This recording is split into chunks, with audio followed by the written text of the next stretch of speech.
Meantime, this morning, the president is pitching possible locations for his meeting with North Korea's leader, Kim Jong-un. That meeting could happen, according to the president, in 3 to 4 weeks. This is the statement the president just put out on Twitter. He writes, numerous countries are being considered for the meeting, all caps. But would Peace House, Freedom House on the border of North and South Korea be a more representative, important, and lasting site than a third-party country? Just asking. CNN's Paula Hancock's live in Seoul watching all of this for us, maybe putting it up to a plebiscite. Paula, asking the American people where they want this meeting.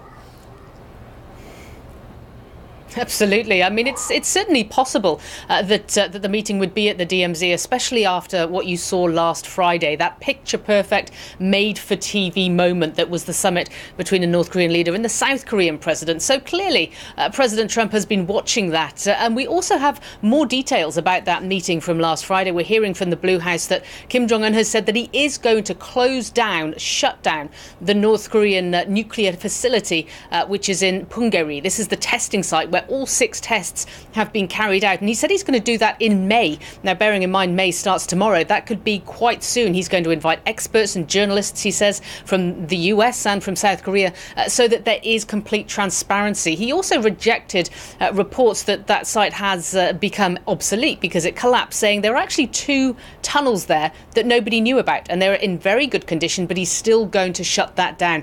Also, according to the Blue House, Kim Jong-un said that he's not the kind of person who would launch a nuclear missile against the United States. So we're seeing a very different Kim Jong-un here, because clearly that is what North Korea was threatening just a matter of months ago. Paula, thank you very much for reporting for us from Seoul. Let's talk about this big picture. Our global affairs analyst, Kimberly Dozier, joins us now. Good to see you, Kim. Look, you have some at least verbal concessions from Kim Jong-un saying they will shut down the nuclear test site in May. On Friday, he said, as Paula just reiterated to President Moon, look, I'm not the kind of guy who's going to shoot a nuclear weapon. He's also not the kind of guy that you just take his word for it. So at this point, before this meeting between President Trump and Kim Jong-un, what guarantees are necessary? At this point, there are no guarantees in place, and everyone I've spoken to who has negotiated these types of deals in the past say, show me. Now, the good thing is, walking into this, you do have the president meeting Kim Jong-un, if all goes well. And it really is only at that level that these kind of decisions can be made on the North Korean side. Whereas in other arms deals, you would have a lot of lower level officials meeting together to decide on the deal before the 2 leaders meet. So it actually does make a lot of sense in the North Korean context in terms of who has the right and responsibility to make these kind of calls. But multiple times in the past, in the Bush administration, again in the Obama administration, it looked like you had a deal and then somebody did something to lose the trust of the other side. So at this point, the questions will be, what facilities will international inspectors have access to? Will they have continuing access? What has to be destroyed in terms of North Korea's capability before the U.S. and the international community accept this as a real deal and step down sanctions? So National Security Advisor John Bolton, he has a very interesting model. He says there is a historical precedent we can point to learn from here.